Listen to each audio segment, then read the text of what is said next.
Hey, it's Patricia Murphy. It's Tuesday, and this is Seattle Now.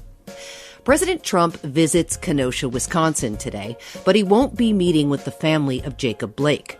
Trump says it's because they wanted lawyers there. In a minute, Jacob Blake's aunt, an Auburn resident and former attorney herself, tells us why her family is prepared to fight for justice. But first, let's get you caught up. Amazon drone deliveries might be closer than you think. Yesterday, the FAA gave Amazon the go-ahead to start experimenting with drone drop-offs, and the company said it will be testing at an undisclosed location. I know. Very, very mysterious. But Amazon does have a history of testing new services in Seattle before they roll out in other places, so keep an eye on the skies. COVID-19 has overtaken Alzheimer's to become the third leading cause of death in King County. That's according to some number crunching by the Seattle Times. More than 700 people have died from COVID in King County since the pandemic started. That puts it behind cancer and heart disease, by far the most common causes of death. And tonight's Mariners game against the A's is postponed. Not protests this time, just some good old-fashioned COVID risk. Tonight was supposed to be the start of a 3-game series against Oakland, but over the weekend, a member of the Athletics tested positive for COVID. Now the team needs to test and contact trace. So the games that were supposed to happen tonight and tomorrow will be rescheduled. The protests for social justice and police reform are places for people to get educated. But that's not the hard part, according to Nikki Blake Chafetz. She's a former criminal defense attorney and the aunt of Jacob Blake, the 29-year-old Kenosha, Wisconsin man critically injured after being shot 7 times in the back by local police during an arrest. Chafetz says the hard part comes after the protests. We met up on Sunday in Capitol Hill just before she was about to speak at a rally near the former CHOP protest at 11th and Pine. And if we sound a little muffled, it's because we both had masks on. Well, first, thank you so much for taking the time. Really appreciate it. I won't ask you how you're doing, but I will ask you where you are drawing your strength from right now. It's really funny. I have hundreds of, I have some Facebook fandom, friends that I've made that I've only known online for years, though now for a long time, about 5,000 of them. Wow. So I have a lot of people who've known that I've been talking about this for years. This is nothing new to me, and I left the law really due to my disappointment in the law about this issue. I didn't want to be a black face of the law in Seattle when the law wasn't doing anything about stopping killing black people. So that was in 2017. Yeah. And how is your nephew, Jacob Blake, doing? Last I heard he was talking. Okay. And certainly anybody who's online now and is following the Blakes online knows that he is talking. He's asked my brother one of the first things he said, why did they shoot me so many times? Mm-hmm. And my brother said they shouldn't have shot you once. And I said to myself, oh my God, he's talking, yay. But then the next thought I had, because I'm one of those people, Debbie Downer people, I said, they're indoctrinating young black men to think there's a reasonable amount of gunshot wounds to the back. That he said, not why did they shoot me? Why did they shoot me so many times? And I was like, well, I wonder what he would have thought would have been enough. He's 29 years old. He's only grown up in a culture of this violence. So that made me sad. And then the next thing that I thought that made me sad was, did he feel all those gunshot wounds? It's like being in surgery without anesthesia? I mean, I would have never, ever in a million years thought that. And then I thought, maybe when you're young enough and strong enough to withstand being shot 7 times in the back, you have extraordinary perceptions, right? I mean, I actually think, and I thought my Midwest family was really mad at me that I jumped to assumptions when I heard that there was a shooting that my relative was dead.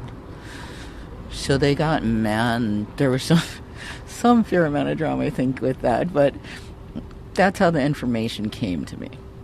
So you left a career in law heartbroken over a system. Right. That's still broken. That's still broken. Why did you choose to speak out now? Did you ever hesitate? Oh, yes. Oh, yes. Why? Like Black Lives Matter, like, you get to be famous now. Oh, no. I've already been famous. I've represented high-profile cases that were international news. I mean, I've been on the CBS Morning Show to deal with some of my high-profile cases. I don't want this. If I wanted this, I would have started leading my own movement a long time ago. I want to be left alone.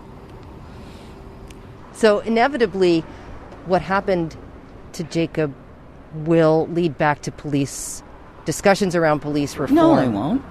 Well, in the community, but yes. It doesn't matter if we've had these things happen before. I mean, I believe that white people are very clever people, right? They form committees and subcommittees and do university studies. And if they really wanted to beat this issue, I mean, apparently just not shooting people isn't enough, but your people are very clever and you like to go through Roman numerical outlines. And if you did all that and had enough subcommittees and did some university studies until it told you should do something, then maybe this would all be beat. I'm hearing you talk about the lip service that you've heard for many, many years now. Mm-hmm. What is one change that could be made that would make a difference, even if it's incremental, mm-hmm. in the police department?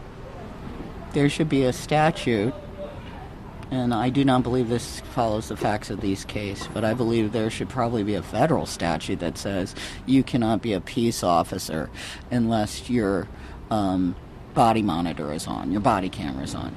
And if you're so stupid that your body camera happens to malfunction every time there's a black guy in the street, you're instantaneously fired.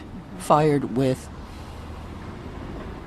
a question of whether you should retire with your retirement money. I mean, I'll let the smarter people to me. I don't know how police function. All I know is internal investigation shouldn't be the way that people are punished. Like, it would be like if all the moms on your block got together to see if your momming was okay, right? It's not okay for people to be self-regulating. That's why non-moms step in to see, despite what the standards of your community might be, if it's in your child's best interest.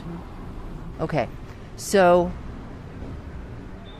it feels like we're at a point of reckoning. But where are we in this? We're not in a point of reckoning. We're not in any different point than we've ever been. I really just think they've messed with the wrong family, though. I'm sorry it happened in our family. I'm sorry it happened to your twin brother, Dior. I'm sorry, Jake, that your son got shot. But guess what? It could have been somebody else who doesn't have any connections, who hasn't done this before. My father was a civil rights warrior, and he ate at the White House twice. He integrated my town, Evanston, Illinois, along with a white pastor, Charles Addis, a UU, a French Canadian, I believe, from Montreal. And so,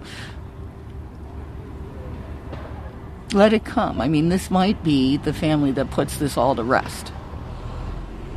You're ready for it? I'm ready. My father is a colleague of King. He was an adherent of Thoreau and Gandhi. And so we're trying to do things peacefully. But I think now it might be the first time in history that we've had so much black celebrity power in America, right?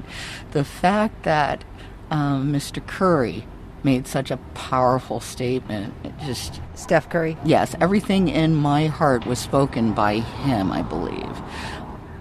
The fact that there are black billionaires now. The fact that